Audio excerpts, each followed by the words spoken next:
Hey guys, welcome back to the Anchor Show. My name is Andrew, and I want to wish you all a happy 2026. I'm hoping that this year is the year of your breakthrough. I hope that it's nothing but prosperity, abundance, peace, joy, happiness. All of your wishes come through this year, all right? So it is indeed a happy new year, and I want to take this moment and have a quick chat with my brothers, right? So it is the new year, yes, and I know a lot of you guys made resolutions, right? Some of you have a whole long list of them. You know, some of you might only have one or two, right? However, we got to be honest here, and we got to be realistic, right? I don't know what's on your list. I don't know what it is that you wish to do this year and beyond.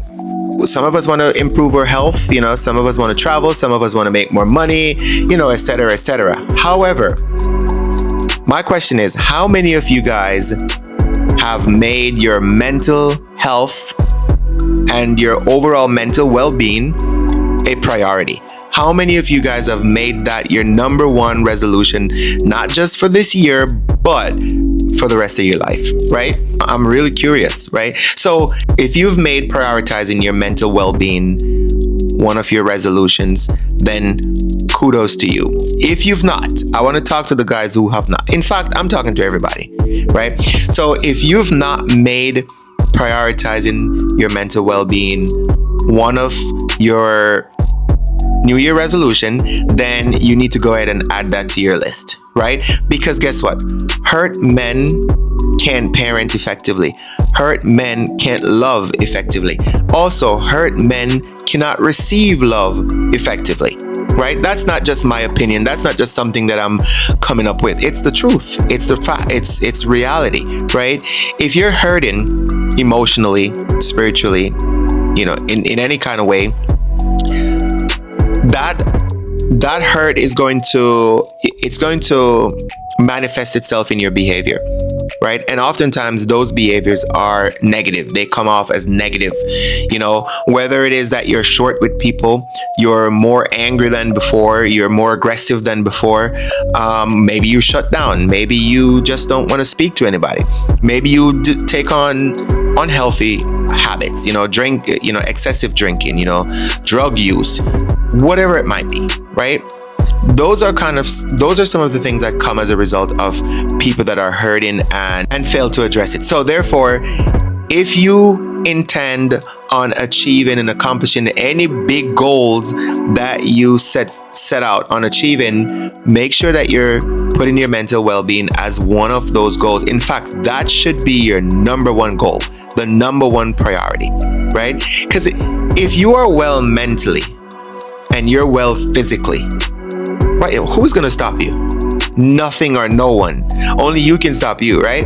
If you're mentally well and you're physically well and you're motivated and you're inspired and, you know, you're ready to change some things in your life for the good, nothing is going to stop you, bro. You got it. You got it, right? But if you're not well mentally, you're going to have a lot of problems, right? Because one of the things that mental well-being and emotional well-being does, it builds resiliency. And in this life that we live as men, we need to be resilient. We need to be resilient, right?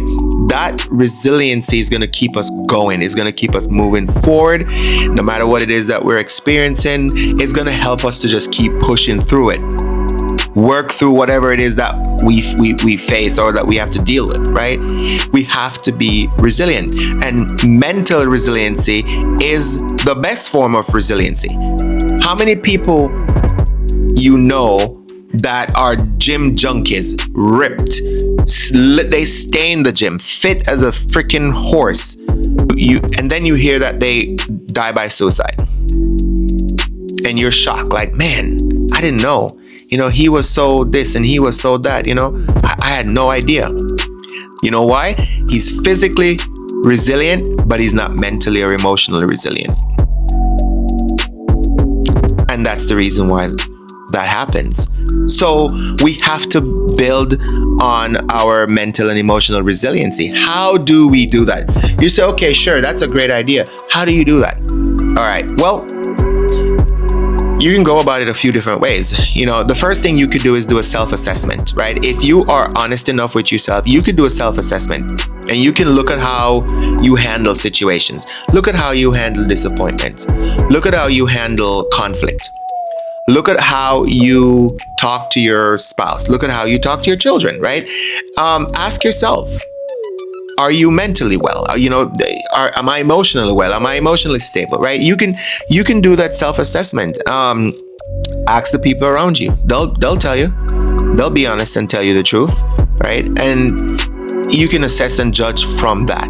And if you know for a fact that you do struggle with something, whether it could be anything, you struggle with anger, anxiety, depression, whatever it is that for a fact you struggle with, that's where you start, is by acknowledging it, acknowledging the truth. And then the next move is you can either do some mindfulness practices by, there's tons of videos on the internet, on YouTube, where you can go watch on different types of mindful practices. Literally any topic you can think of, you can find that on YouTube. So say, for example, you struggle with anxiety. You go to YouTube, you type in how to deal with anxiety. You will find multiple videos. Watch them, see which one resonates, see which one have actionable suggestions that you could actually use and improve your anxiety. And if that doesn't work, I'm always going to be an advocate of therapy. Go to therapy, go find a therapist. If you're one of those guys who think that therapy doesn't work, okay, well, start with talking to a friend then. Do you have a trusted friend? Do you have a mentor? Do you have a parent? Anybody, somebody, talk to somebody, right? Be honest, right? Do you feel as though you can be vulnerable with anyone and honest? And if so, then talk to them, right? See if that helps. See if just talking about the situation helps to make you feel any better.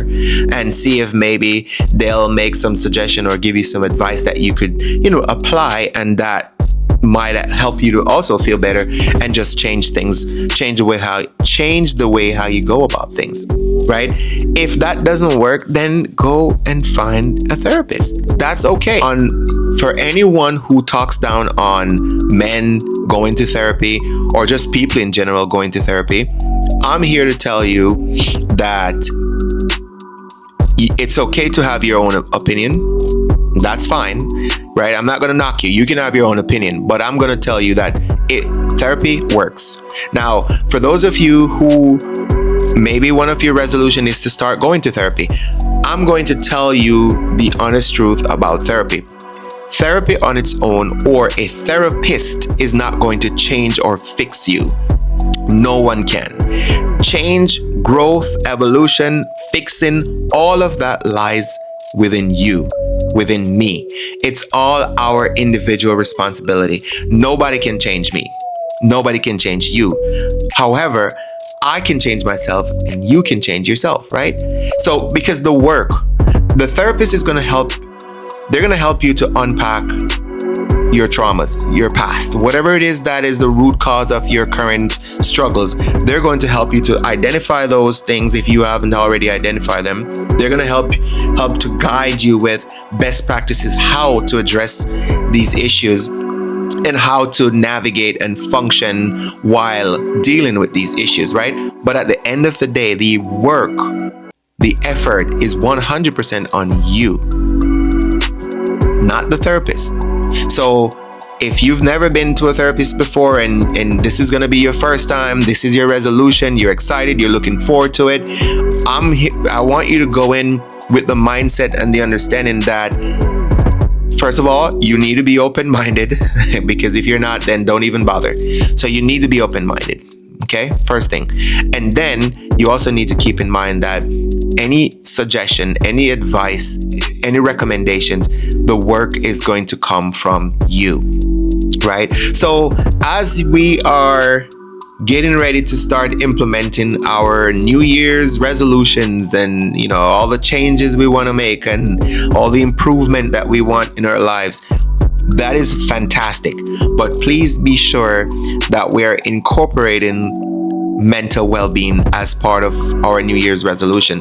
Now, for those guys who already been done the work, or you're currently going through the process, you've been going through the process of, getting emotionally and building up your emotional resilience, and building up your mental and your mental resiliency, and improving your mental health. Good job, kudos to you, right? But I want you to also remember that consistency matters, right? Consistency matters. So don't fall off and lose all that progress you've already made, right? Good job for taking that first step, because I know sometimes the hardest part is to take that first step. After you've already recognized that there's a challenge and it needs to be fixed, it needs improvement or whatever, the next most difficult thing is taking that first step. It's just like going to the gym, right? If you're not a natural gym person, the hardest part is taking that first step and going. And usually, once you take that first step, the remaining steps should be a little bit easier, right? Taking that first one is the most brave thing that you can do, but it's going to probably be one of the best things you've ever done, right? Let us prioritize our mental well-being, and let us normalize that. I know we live in this society right now where, everybody have their own opinion. Some people are for therapy, others are not. But I can tell you, as a mental health therapist, as a prior patient of therapy, I can tell you, because I get to experience therapy from both perspectives, as the therapist and also as a patient myself. I can tell you straight up that it can be life-changing. It can be life-changing. So I encourage you all to make this a part of your goals, a part of your resolutions, a part of your growth and evolution. And, I hope that you have the courage. I know that you do have the courage to take that first step. And I am rooting you on to go ahead and take that step. Prioritize your mental well-being. And I hope that by doing so, all the other goals that you set out on achieving, all the resolutions, in addition to your mental health and mental well-being, I hope that you achieve all of them. And I hope that everything works out just as you plan for them to go. Now, on that point, if things don't go quite as planned, if everything doesn't work out exactly how you plan on them to work out, do not beat yourself down. Don't beat yourself down, right? Give yourself grace, and just remember that life happens. The thing that you should be measuring is your effort. How much effort did you put in? How consistent were you? How committed were you? If you were truly committed, if you truly put in the work, if you truly put in a lot of effort, but the results at the end of the day isn't quite what you had anticipated, that's okay. Don't beat yourself down, all right? I hope that I was able to inspire you just a little bit. I hope that I was able to get you to think just a little bit, right? I hope that I am a positive impact on your life. And once again, wishing you guys all the best. If you're seeing this video and you're not a subscriber, please go ahead and subscribe to the channel. I would greatly appreciate that.